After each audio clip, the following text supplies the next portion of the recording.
Menezes Pilates hack number 22, quadriceps stretches.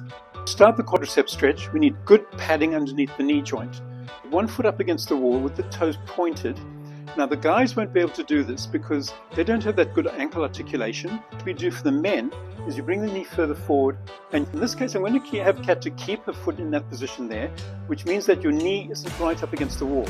You're going to bring the other leg up onto the floor and make sure that the heel is directly below the knee. Then come upright with your hands on your knee.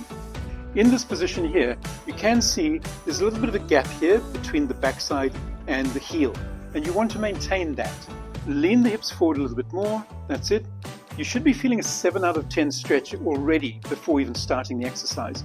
If it's not, then you've got to take your knee a bit closer to the wall. You place your left hand on your left glute, your other hand is on your pubic bone in the center. Try and get the rotation by pressing your butt down and pulling your pubic bone up, because you'll see by leaning forward a little bit more here, you're going to stretch the back.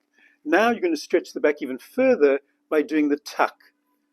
This should be a 9 out of 10. The other thing that you need to do is to make sure that your pelvis is square. Left hip is slightly further back than the right hip. Kat, if you bring your left hip forward and your right hip back, that will increase the stretch. Now this leg, because this hip is up, what you might need to do is drop this hip. So if you press that hip down to the floor, and that will square your pelvis horizontally, that again will give you a much stronger stretch. When you've done the 10 breaths in and 10 breaths out, change legs.